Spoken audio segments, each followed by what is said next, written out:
Morning, everybody. Daniel Spatz interviews. I hope you're having a good time. Here is very early, 7 o'clock in the morning, California. Ready for my live today, my interview with Dr. Mark Kovacs. He's a sports science leader in different sports, tennis, golf, football, basketball. Hi guys, how are you doing? Good morning. Hola a todos, how are you? Today is going to be in English with Dr. Mark Kovacs. I hope he will join because he was expecting a video call in Instagram, but it's not. It's just a live Instagram. I posted 2 reels today with my talk with Dr. Jack Groppel, another leader in sports science. We were talking about Patrick. How are you doing? Good morning. Patrick Aboni. Oh, Mr. Kovacs, Dr. Kovacs. There you go.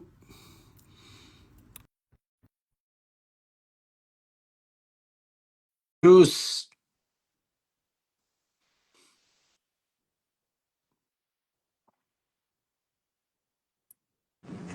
Good morning. Can you hear Hey, me? how are you? Good morning, Mark. How are you doing? How should I call you, Mark or Dr. Yeah, Kovacs? call me Mark. Call me Okay. Mark. Okay, Mark. It's great to have you in my podcast. It's really a pleasure and an honor to have you, Mark. Awesome. I'm excited to speak with you. I know we've got go back a long way, a lot of mutual friends. Thank you for all you've done for the sport as well. Thank you, sir. Appreciate that. I try to do what we do. We share what we know. And right now, since 2020, is not what I know, what you guys know. Okay, Mark, where are you right now? Atlanta, Georgia. You're based there. I mean, this is where you live. Yeah, that's home base for me. Travel a lot, but yeah, that's the home base. We have our facility here. We do our testing, work with some of the athletes here, so things like that. Okay, okay. And you still enjoy playing tennis or Yeah, not? still get out on court. I was on court with a player 2 days ago. So yeah, so I'm still on court. Probably 5 to 10 hours a week. Yeah, you teach or just play? So teach and work with coaches. Yeah, so the coaches usually come in with their player, and we work together on something: forehand, serve, movement, something like that. I was watching like I don't know 20 videos the last couple days heading to this talk, and I have some questions that probably it's interesting because the more we coach, more doubts I have in my mind and more questions. It's funny because you think that you know more, but I think I know less.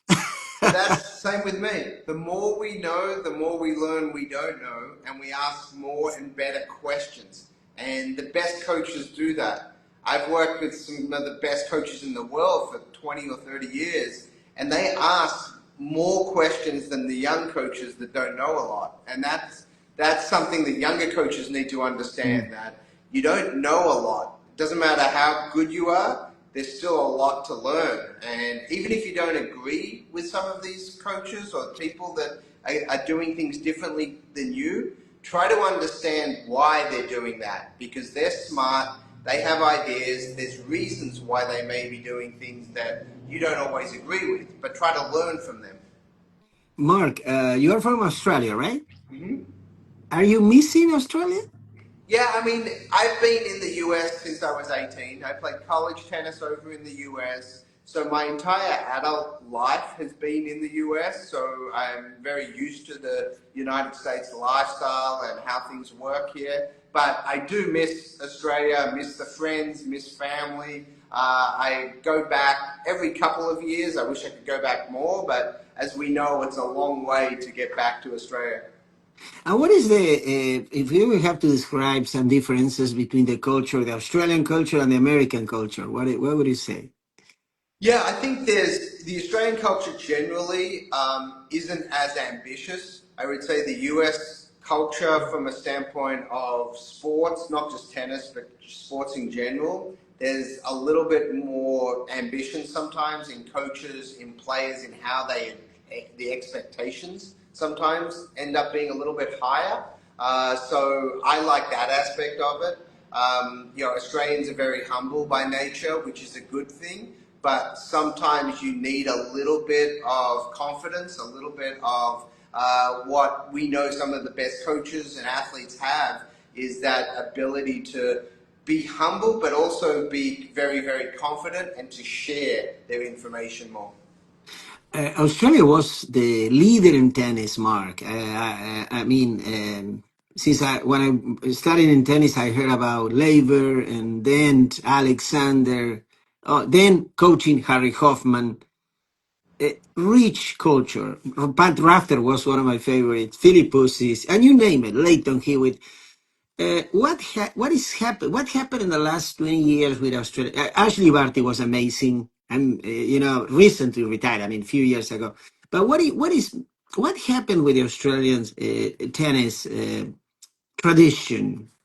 It's a great question, and I've studied this a lot. Part of some of my roles has been looking at player pathways and how do countries and federations develop large number of good players, not one-offs, not a Roger Federer or a Nadal or an Ash Barty. That's the individual. Being number one in the world is, that's very difficult. But how many players can you get inside the top 100, top 150? That to me is a sign of federation strength. And you look at every generation. The Swedes were great for a period of time. The Australians, Germany had a really good run. The Czech Republic on the women's side especially has been very strong for a long period of time. Spain on the men's side was dominant 20 years ago. Italy now is showing what they're doing. And there's a very clear, consistent theme among them. The Australian history was so strong. The older players mentored the younger players. They practiced together. When I grew up, Frank Sedgman I worked with Alan Stone, I worked with Ken Rosewell came out to hit with us all the time. You had all these people that would share, Pat Cash and I trained together and he was 15 years older than I was. So you've got these older generations mentoring the younger generations, so passing on the culture and the history. Davis Cup was a big piece of that. That allowed these people to feel connected with every generation, and there was that national pride. So that was a big piece of it. And also very high standards. The how physically fit, when the Swedes were the best, they were the way they trained was unbelievable. Their defensive drilling, not missing a ball for 20 minutes straight, that was a cultural thing. In Australia, the 2-on-1s, doing a 5-minute 2-on-1 drill, and whoever survived was really the goal. It was a survival drill. And you didn't want to be that person that didn't survive and that missed. And it was an expectation that was raised, and everyone bought into that.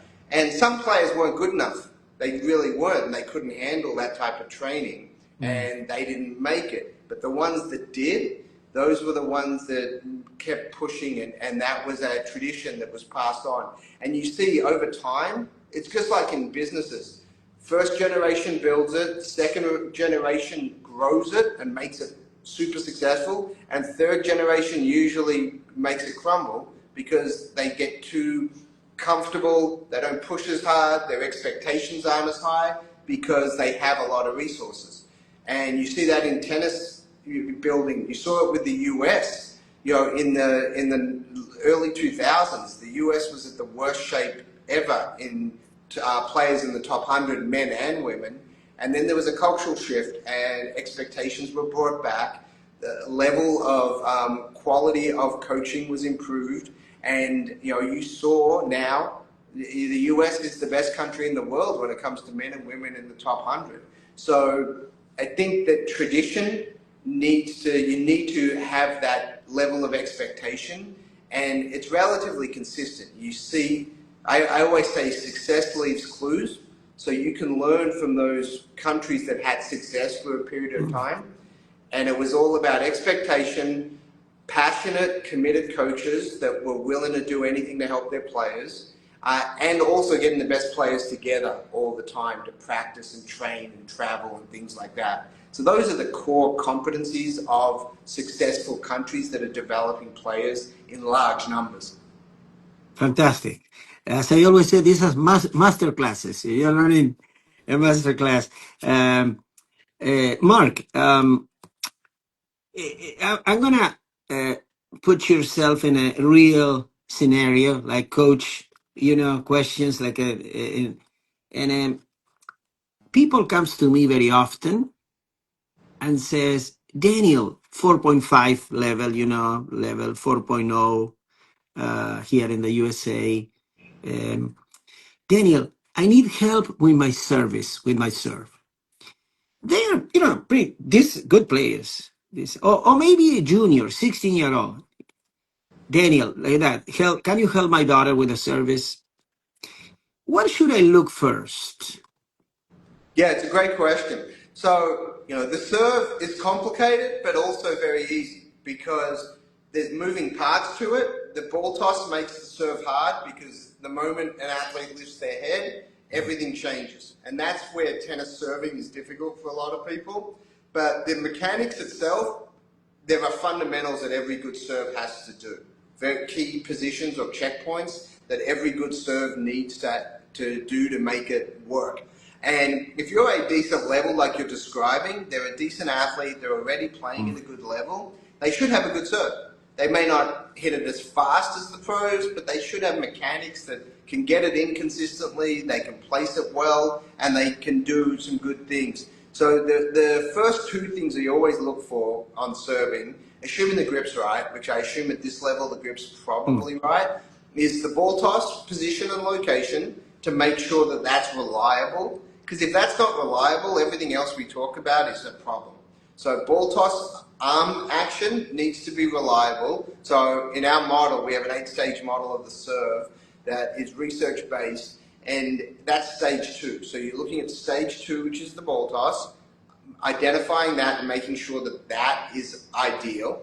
And then stage 3, which is lower body loading, getting the legs in the right position, so trophy position, some people will call it. That's stage 3, lower body loading. You have to make sure that there's a little bit of a turn in the hips and the back leg is engaged. If you do those two things, then everything else should work better.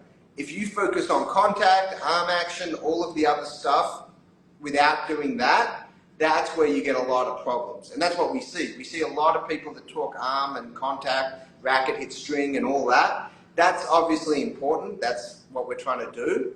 But if you don't get the foundation right, the starting part of the motion right, then it's very difficult to have consistent contact. Another topic that we saw a lot, we read a lot about the ball toss placement, using the clock face as a reference. Dr. Kovacs, man, I'm nuts, confused. Please help me out. Some coaches said toss the ball 1 o'clock, others 12 o'clock, 11 o'clock, over your head. Oh my goodness. Hey, a lot of toss the ball in the same place like Roger Federer. Same toss for all serves. But can everybody toss the ball in the same spot for all three serves? It's hard. For most recreational players, it's very difficult. So obviously, if you're a pro, if you're Sampras, if you're Federer, they could literally toss the ball in the exact same spot and hit every serve. But not many recreational players can. They don't have the mobility in the shoulder to do it. They don't have the range of motion in the hips to do it. So if you're not Federer or Sampras, who have unbelievable physical gifts, then be careful trying to copy them. I always say it's not your job to copy the pros because you're not a pro. You don't have the same body mechanics, the same training, the same eyesight. All of that plays a role in it. So I always say simplify, simplify, simplify when it comes to what you're trying to do. And with a ball toss, if you're talking about 12 o'clock, 1 o'clock, 2 o'clock, it's somewhere between 1 and 1:30 is usually where your arm goes. Because you want enough arm action out to the side that you can turn your hips. If you release straight on at 12, which some people coach, which I think is incorrect because of what it causes you to do with your body, it doesn't allow your body to turn if you release straight in front of you. And you see a lot of sort of beginner club players, sometimes maybe are taught that or they do that because it makes sense to them, just release the ball out in front. The problem with that is you'll never get hip turn.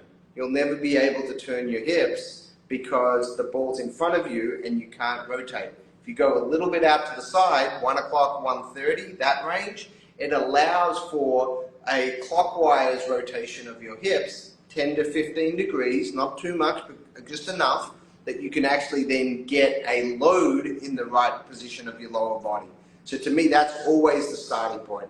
Then if you're going to hit a kick serve, we can discuss, do we go to 12, 12:30, bring the ball a little bit more left for a right-hander, which allows that left to right motion. That's definitely possible. But for most, club players, be careful also of going to the kick serve. Most of the players that are at that 3-0, 3-5, even 4-0 level, kick serve may not be what you want to even try. Just get really good at the flat serve, really good at the slice serve. And then once you get to a level, 4-0 or up, then you can start really starting to experiment with, is the kick serve the right thing to do? Because there's a lot more complexity to a kick serve, and you have to have better mobility as well in your thoracic spine, the upper part of your spine, and also in your arm action. So you got to realize that just because the pros can do it doesn't mean you should do it. Talking about kids, little ones, Mark, which serve is the one that you advise to teach first? I teach kids every day.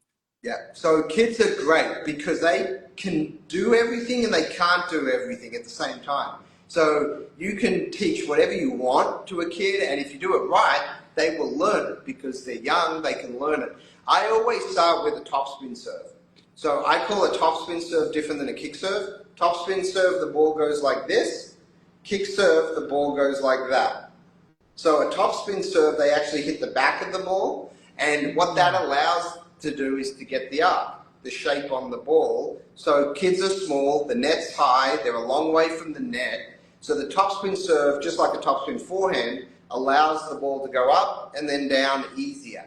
So I always start with a topspin serve. I'm not trying to do a flat serve. A flat serve is very hard for a small person to hit. So always start with a topspin serve. Then as they get better at that, then you start going to the slice serve actually before a flat serve. And then the third serve is going to be a flat serve.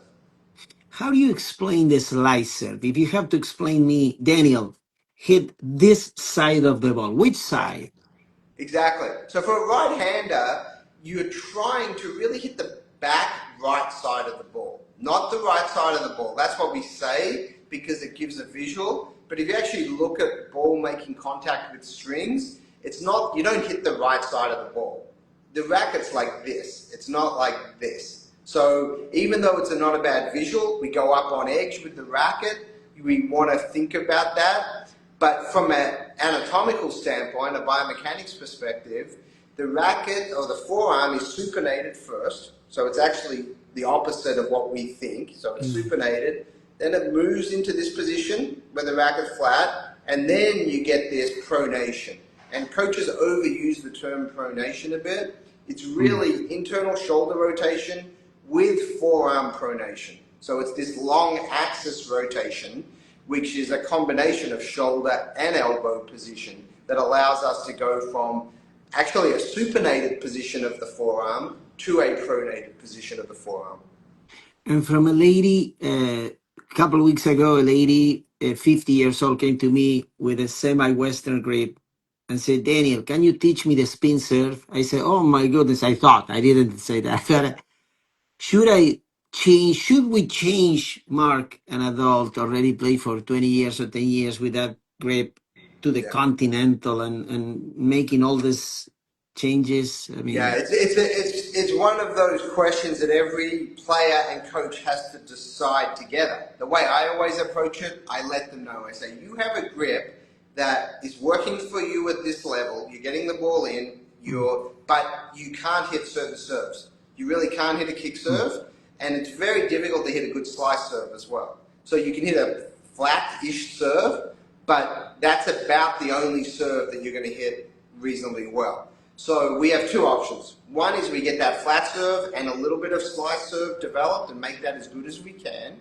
Or we have to change the grip, which may be a bit uncomfortable for a few weeks, but then we could learn to hit these other serves. So do you want to maybe drop your level for a month to try to learn this? Or do we want to work around with what you have and make you as good as you can be doing the grip you want? There isn't a right, to me, there's not a right or wrong answer there. It comes down to how serious is the player? Do they want to put in the work?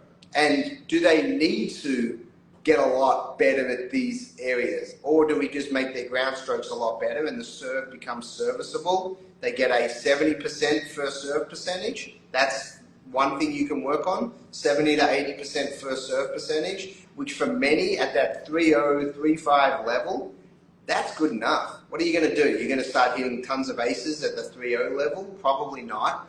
But if you can get that serve to go in consistently and you reduce double faults, you're going to get a lot of free points from your opponent because they're not that good either. So that's going to be one aspect. And then you get really good at the other parts of your game.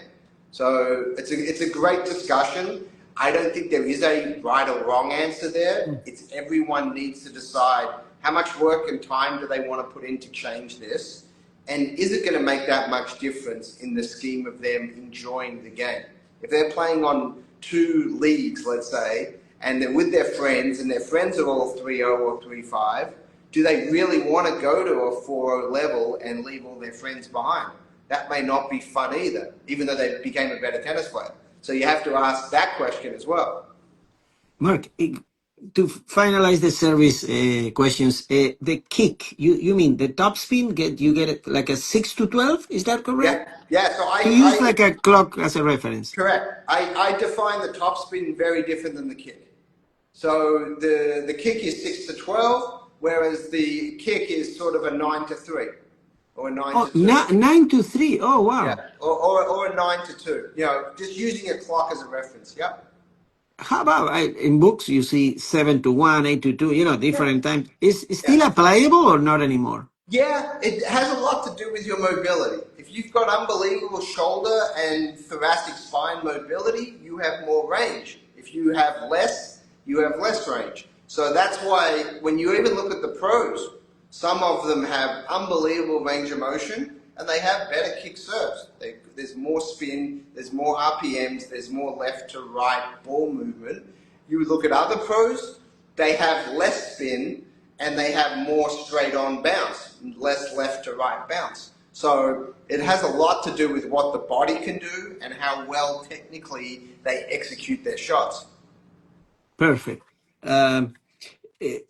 Talking about the forehand, Mark, I've seen videos in Instagram, TikTok, coaches teaching the students, having the students close to the net or from the baseline, feeding balls and having them accelerating with the wrist. And actually some famous coaches are preaching, keep your wrist loose, keep your wrist loose.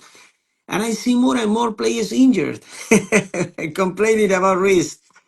Please give us a lesson of how we should develop racket head speed, the famous, because everybody wants to hit the ball fast. Yeah, for sure. So you have to understand basic biomechanics. So basic biomechanics and even earlier than that, basic physics is very simple. For every action, we have an equal and opposite reaction, Newton's law. So we need to load the ground, which is the main premise behind it. There is a reason that able-bodied tennis players, people that have their feet on the ground, hit the forehand harder than wheelchair tennis players. You know, there's a reason that is. That's because they have access to their lower body and they can utilize the ground better. So as tennis players, we need to load the legs, load the core, transfer the energy from the ground up into the arm. And that summation of forces is where we get our power from. That's this cascade, the kinetic chain effect. So it's important that we always emphasize that first and foremost. One, it's going to get us the most power. 2, it's the safest on the body. So we always start ground up, using the legs, using the core, and the last piece of the motion is the arm, and the last piece of the arm is the wrist. So the wrist is the furthest thing from what causes all our energy transfer.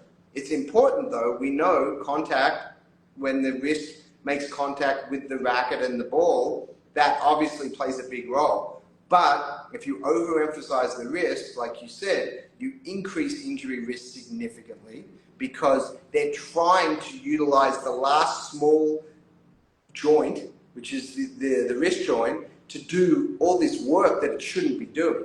So it's very, very risky. It's similar if you punch someone and right at the end you break your wrist before you hit them, you're going to hurt your wrist. Same concept with a tennis shot.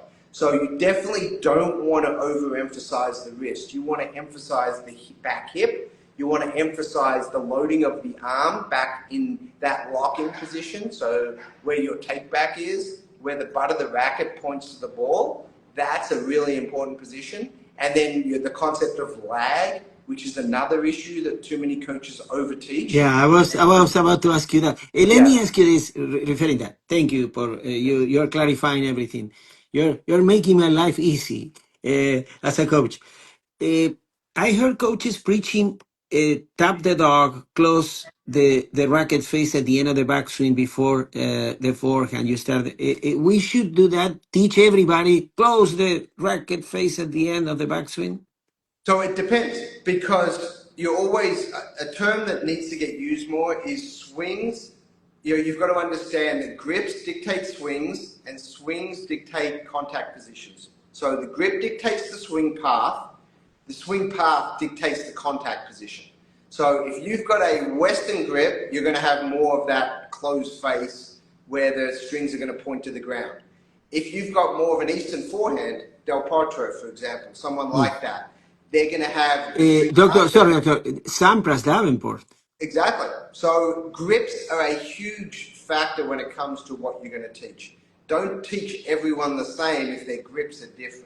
It's really, really important to understand that. And sometimes if you're teaching everyone the same without accounting for what grip they're using, you're actually going to hurt them because they're going to try to put their arm in a position that, think about Del Potro, Sampras, Davenport, any of these type grips, if they had to point the racket down, that would be really, really hard and you would hurt yourself. So that's why you never want to just automatically teach everyone that. But if you've got a really strong semi-Western all the way to the Western, it's likely to get into that position. Perfect. Follow-throughs. In the last 20 years, you see kids and actually coaches teaching Rafa Nadal's with reverse follow-through. Talk about that because I think it's very important to the coaches to listen. What is your from the sports science point of view? Yeah, so follow-throughs, I don't usually teach, really. I teach a concept of contact zone. So the contact zone is about 2 to 3 feet before contact, 2 to 3 feet after contact. So you may have a 4 to 6, depending on how tall the person is, 4 to 6 feet range, and that's what you want to teach. The follow-through over the shoulder, under the shoulder, behind the head, that's secondary. That's an outcome. You never teach an outcome. You teach a cause, and then the effect is the follow-through. So the faster you swing, the more it's going to the arm's going to move however that swing path is. So you always want to teach the swing path, not the follow-through. So for someone that extends through, like Alcaraz, for example, or Nadal, both, they extend through contact zone with a very straight arm. So they're longer through that contact zone. So for them, if they want to go spin this way, they may go over their head more. So that was never taught.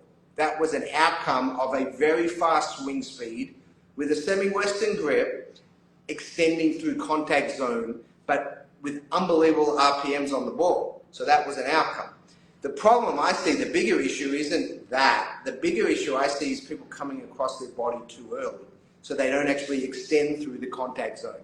And they're breaking off too fast. And they're having this, what we would call that alligator arm issue, where the arms come across the body like that, because they see a Sinner, or they see Madison Keys, or they see a Sabalenka, or one of these players that have these big, big forehands, and they finish kind of like this, or they finish like that, but they don't realize there's still some pretty good extension that happens after ball contact before that happens. But all they see is just before contact and then just after. So they miss the whole extension part and then the breaking of the elbow.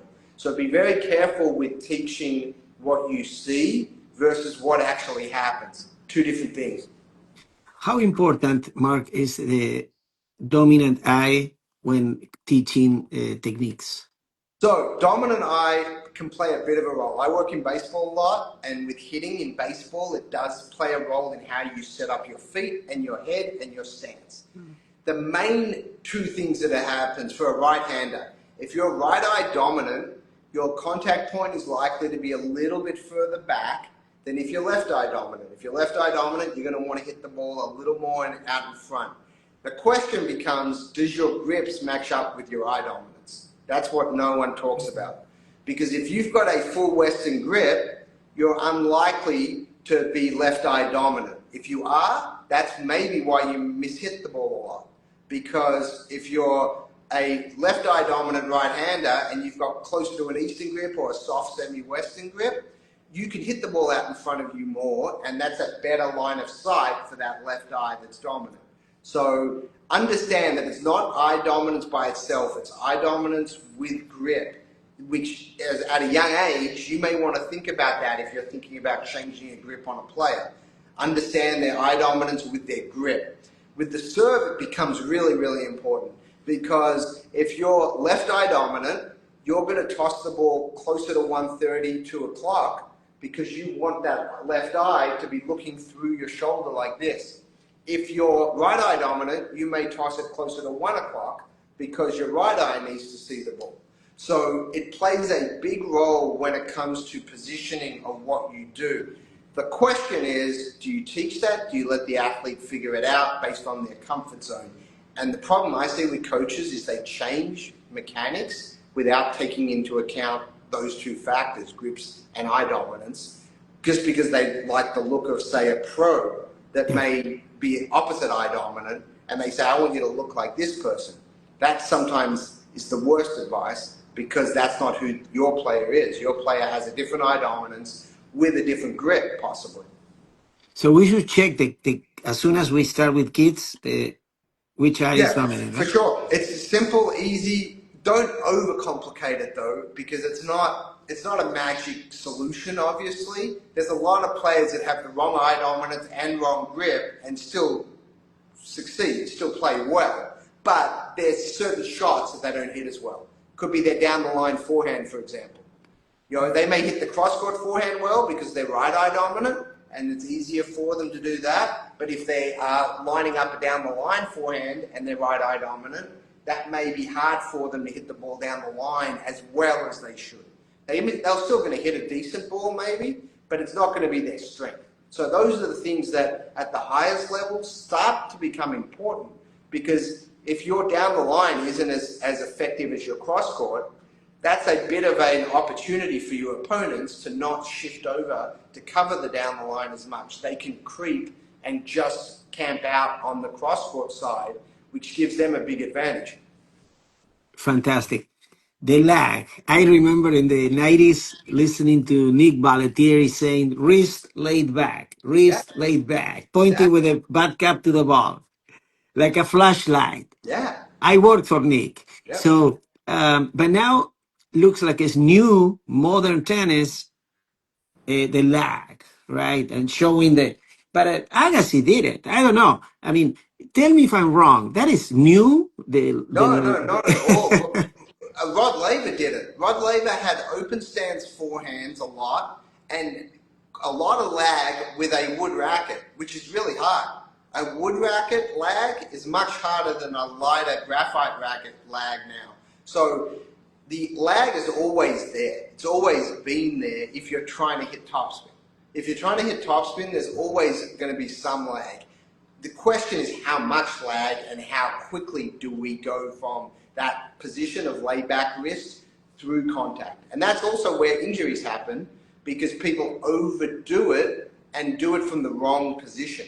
You want your hip to drive shoulder elbow position. You don't want shoulder elbow position to drive everything. If you do, that's where you start getting elbow problems and wrist problems. And unfortunately, I see a lot of players that come to me with those issues, And then you look at their strokes and you say, what have you been doing? And they say, well, I'm trying to get more lag and I'm leaning back into my shoulder. I'm dropping my racket more. And they're forcing that position without being in the right position with the rest of their body. The moment you correct that and they load from the right position, that lag happens naturally because everything else is in the right position. So you've got to be very careful with forcing the lag. And like you said, I spent a lot of time with Nick, and he was brilliant in how he explained complex concepts, but very simply that any player could understand. And it, like you said, Andre did it, Jimmy Arias did it, Brian Gottfried even did it, if you want to go all the way back. Mary Pierce. Yeah, exactly. So exactly, it's not new at all. The problem now is people are taking snapshots of information which aren't incorrect. You do want to have lag. The question is, you don't want to force it and you don't want to make that the major driver of the stroke. You want everything else to put yourself in that position so lag happens naturally. The last question about the forehand. We have 23 more minutes. Marcus, time is flying. I will be hours. I promise I will visit you in Atlanta and we'll have a coffee. Please. And how far the non-dominant hand should go in the forehand preparation? How far back? So again, there's no perfect right answer for this. It's more, do you get hip and shoulder turn? And if you can get hip and shoulder turn with separating the arms, that's fine, not a problem. Sorry, Mark, it's correct to say unit turn? Yeah, unit turn's fine. There's, the unit is pretty much the hips up, is if we're talking about the unit, it's the hips that are the driver. We overuse the term shoulder turn because shoulder turn is part of the unit, but it's not all of it. I always say hip turn because hips drives the shoulders, not the other way around. If you only do shoulder turn, you only turn a little bit. If you turn your hips, you can turn a lot more. So hip turn is the driver. And I do recommend keeping the non-dominant arm on the racket at least until the midline of the body. So as you turn, you want that arm to get to the midline of the body before it starts to separate. And that's a good cue for most people. But you can release a little earlier, you can release a little later, as long as you get that hip turn and that shoulder turn. That's what I'm looking for. Going to the two-handed backhand, which hand is the dominant hand? Because I heard all three different theories. The right hand, let's assume a right-handed player. Most of the coaches teach the left hand is the dominant hand. Others, both hands equally. I'm, again, not confused and crazy about it. Again, it's not about dominant hand unless you start with what grips do they have. Are they continental both? I'm going to share what I teach. Yeah. Continental with the lower hand, the right hand for the right-handed, Eastern forehand, or semi-Western to the left, the non-dominant hand. Yeah, so if it's semi-Western on the non-dominant hand, on the top hand, then you're typically going to see a little bit more left-hand involvement because that's more of a spinny shot. Your elbows are likely to be a bit more bent because it becomes a left-handed forehand type motion. So with that grip, it is more left-handed dominant. If you've got more closer to an Eastern forehand or a soft or warm continental, depending on how you term it, on the top hand, then you're going to be more right-hand dominant. It's just how it is. So it doesn't mean that one's right or wrong. It's just like forehand grips. Is a semi-Western grip better than a Western grip, better than an Eastern forehand grip? No, it's just what is the player doing and how does it impact the swing path. So your swing path then changes based on the grips. You can have a bent arm swing path where the right arm is more bent as take back and even close to follow through. You see there's a little bit more on the women's side. Or you could have a straight arm, like an Andre, for example. Agassi had very, very straight right arm. And to me, that's my preference. If I'm going to say, if you could only pick one backhand style, I would have a very straight right arm because you get better hip and shoulder turn. And that, to me, allows you if you look at the best backhands of all time, Leighton, right? Leighton Hewitt. Leighton, Safin, there's a bunch of them that if you actually look, you would say who has the best backhands, you could list. They pretty much all have that straighter right arm. It just takes the risk out of contact being bent. We see it on the forehand as well. You can get away with a bent arm forehand, especially if you've got a Western grip. Djokovic, for example, is a little bit more bent, but you have to catch up with it and you have to extend. Otherwise, you turn into more of what Coco Gauff struggles with the bent arm on the forehand. She doesn't have that extension at all, and that's what gets her in trouble a lot when she plays against a hard striking ball into the forehand. Okay, let's play around. Coco Gauff comes to me and says, Daniel, how can I improve my forehand? Should I change that in Coco? Even she stopped doing the work. Well, I mean, it's a challenge. It's difficult, right? Yeah, so it's always difficult without understanding what their training environment is. Have they tried to change in the past and it hasn't worked? What their level is? If you're top 3 in the world, do you change? That's a tough decision to make. Tiger Woods did it. Tiger Woods in golf was number 1 in the world and changed his swing and made him better. So it depends. That's a lot up here, more than strokes. That's a question at that level that you're trying to understand. Do you want to be the greatest of all time? Then you probably change. Do you want to make a lot of money, win a few slams, be really, really good? Then you probably don't change. That's for that individual. That's a really tough discussion to have at that level. But if you change the grip slightly, that would straighten out the arm. Or if you don't change the grip, the other solution is you shorten the swing path. Iga Swiatek has the same exact grip, but her swing path is completely different. She has much shorter, much lower, doesn't have the big loop, and allows her to get through contact zone longer. So they're your 2 options. You either change the grip, which will change the swing path, or if you're not willing to change the grip, you change the swing path to make it shorter so that you can actually hit through and extend through the contact zone longer. And the third piece is the legs have to be engaged and used correctly so that you can get that right leg behind the ball or in the right position more frequently. So there's solutions to these problems, but it's a combination of knowledge. Do you know what you're trying to work on? 1. And 2, are you willing mentally and emotionally to make those adjustments and commit to it? Because if you don't fully commit to it, being on court with players, you may know that's the right thing to do, but if they're not willing to commit to it, then it's a shame on us to actually keep pushing that. We should go and do something else because it's only going to make them frustrated because they're not willing to commit to it. Going back to the two-handed backhand, if the left hand, the top hand in a right-handed player is kind of Eastern, should I teaching the one-handed, forehand, non-dominant hand is good? Is because I've seen so many. It's not the magic solution to a backhand. Really helps. It's really helpful, Mark. But it definitely helps, and the thing it does help if it's done right is it helps them hit that cross-court backhand better.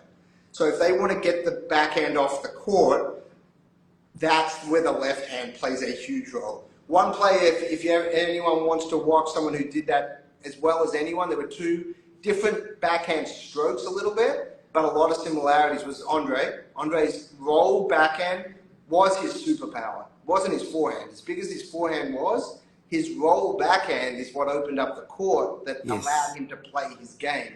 The other one is Robbie Ginepri. Watch Robbie Ginepri.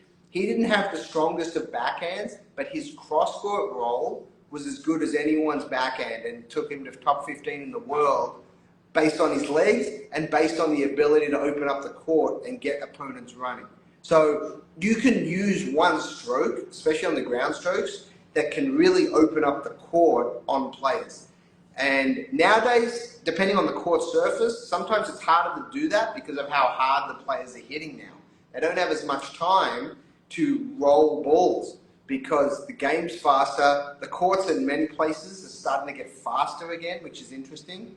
Some courts are slower, some courts are faster. The balls have something to do with it. So you have to realize that the pro game is now very, very different than the amateur club game. It's a completely different sport. And we have to be careful of saying, I want to play like the pros, when the game you're playing is completely different. It's like soccer and American football. They both say they're football, but they're two different sports. Mark, I always say, I don't know what you think. I compare driving your car in the street versus Formula One. Yeah. I mean, I can't drive like Hamilton, Verstappen. I can't. No. It's completely different skills. Yeah, you put us in a Formula One car, we would crash on the first turn. Ooh, yeah, We know how to do it. exactly. So, is going to the volley? Is the volley a punch? Because I heard that it's punch it. Is what? How do you explain a volley from the technical standpoint? So I always say, look at the best volleyers in the world, which you got to go back in time, and you see what do they all have in common. Edberg, Cash, Lever, Rafter, all these players that you would say on the women's side, Martina, Navratilova. I mean, you look at all these great volleyers in prior generations, there was hardly any movement in the arm. It was all legs. You get low, you position your legs, and you place the racket. You can punch if you want to use that term. I think that creates too much length, though, for most people. Most people think it's a long movement.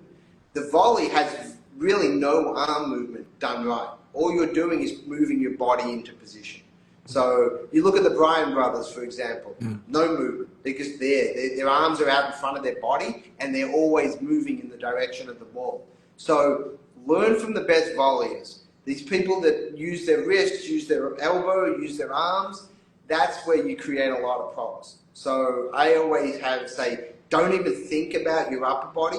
Just get your legs moving aggressively towards the ball and try to make sure the racket meets the ball. I don't say go to the ball unless their legs aren't going to the ball. I want their legs to go to the ball, but I don't necessarily want their arms to go to the ball. Fantastic. A couple more questions, and I let you go. How is going to be your day, the rest of the day, Mark? So for me, I've got an athlete coming in, going to do a training session with them in the gym. So that's today. Then there's a couple neurotechnology companies that I'm advising, in sleep, to help someone sleep better. So it's a headband that helps you sleep. So I've got a call with them to talk about some research that's going on in that space. And then I've got a dinner actually that I'm going to. So that's my day today. So it's an honor that I'm in your agenda today. I was. Yeah, every day is different. It's always there's an athlete involvement, whether it's in person or virtually. Got a couple players that are getting ready for the US Open, so advising them and their teams. So there's a lot going on there, preparing for New York and all the craziness that goes on at the US Open. There's a lot of fun stuff going on. Fantastic. Vic Braden, which is I learn a lot from Vic.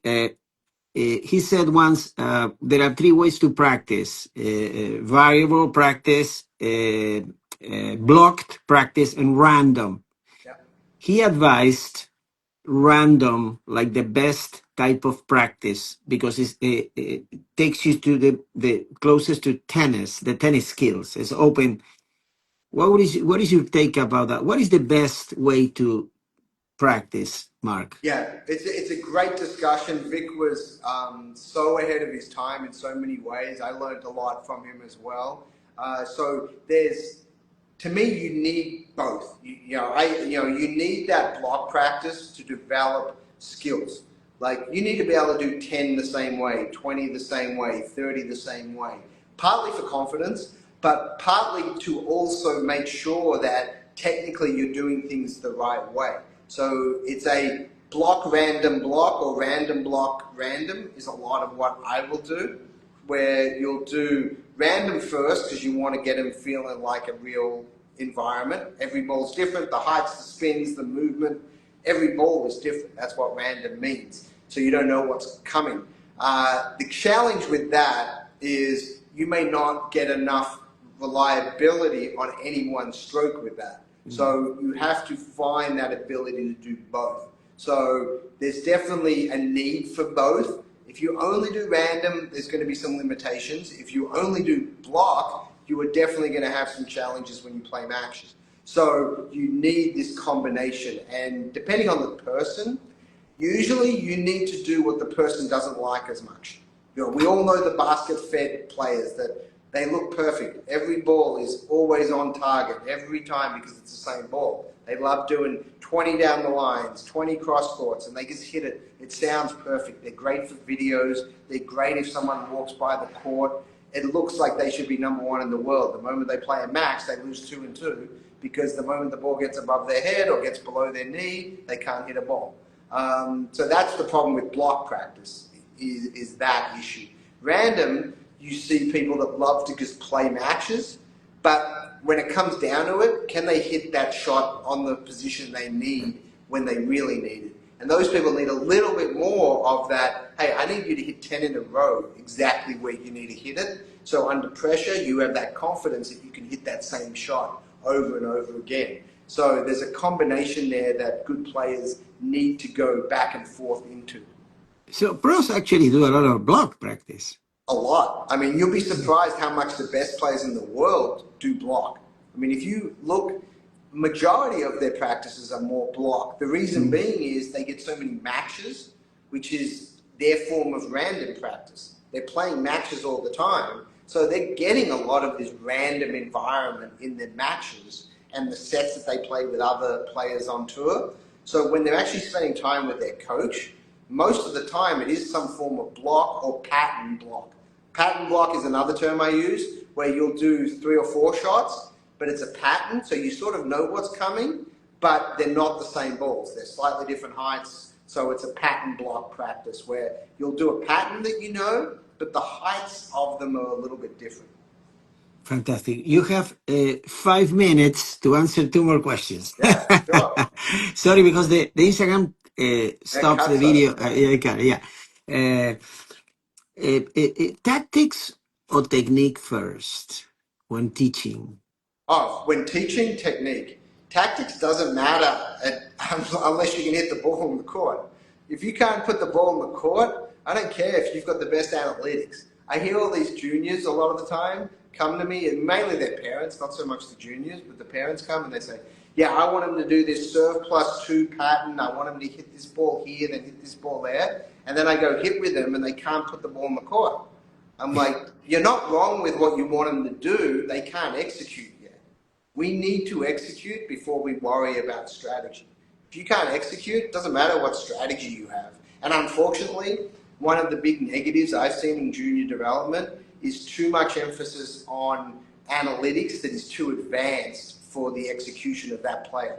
So all these people that are doing serve +1 or serve +2 or return +2, I'm like, you can't hit the ball in the court 10 times anywhere you want. Don't start doing 2-shot drills. Start doing 10-shot drills where you actually start to learn to place the ball where you need to, and then you can bring it back into more strategic type environments. But if you go the other way, I haven't seen success with that. Fantastic. And the last one, and thank you so much once again, Mark, for this. Thank you. I really appreciate your time. Yeah, no, of But course. I appreciate it. I hope you had a good time.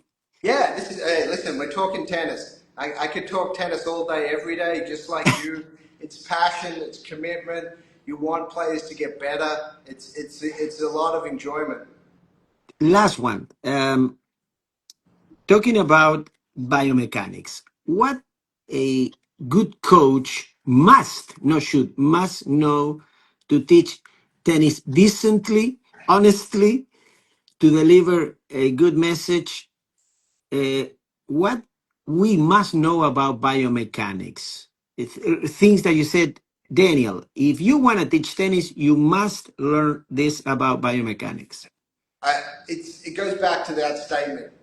The grips dictate the swing paths, and the swing paths dictate the contact positions. If you remember that and use that in everything you do when you're trying to work with players, it's going to simplify your teaching so much. And the other thing is, stop complicating a simple game. Too many times people, and my field, the people that work in what I do, the sports science side, sometimes overcomplicates a simple concept. All you need to do is turn your body, take your racket back, and extend it through contact. If you do those three things, you're going to look a little bit different, but that simplified motion on the ground strokes is where we need to go. If you start worrying about how big's the loop, how small's the loop, where or how far away from the body you are, when the kid can't even hit the ball in the court yet, that's too much. We want to simplify, make it easy, and then as they get better and better, now we start fine-tuning and refining. But simplification from day one, so that they feel good about themselves and that they can actually take the racket back and extend through contact, that's the goal. Fantastic. And this is the last one. I was lying to you. The most almost perfect technical player that you have seen in your life, women and men, what would you say? From the That's a hard technical point of question. view. Overall or individual strokes? In general, you said this guy was perfect, this girl was almost perfect, technically Yeah, speaking. that's a really, really hard question because their grips and swings are different. On the women's side, I thought Navratilova had a phenomenal technique. Very simple on everything, was able to do every stroke. So I would put her right up there technically. So obviously Federer was the prettiest player I think we've had in the game. He could do every stroke. He could do every movement. He looked simple from that standpoint. From serves, I would say John Isner and Pete Sampras for serving. I would say those two are my ideals. Very different. One's pinpoint, one's platform. One's 7 feet, one's 6'1". Very different sizes, but those would be my goals of what I'm looking for. Serena on the serve was really, really, really good as well. So those would be my picks if I had to pick off the top of my head. Mark, thank you so very much. The interview will be on my profile. I'm going to share it with you, and also it's going to go on YouTube in the next couple hours. Wonderful. Well, thank you for everything you're doing. Love talking the sport, talking tennis, Thanks. and look forward to keeping in touch. Absolutely, Mark. Thank you, everybody. And I learned a lot, man. I'm going to the court right now. So excited. Thank you, Mark. Thank you, guys. I'll see you soon. Bye-bye. Have a wonderful day, Mark.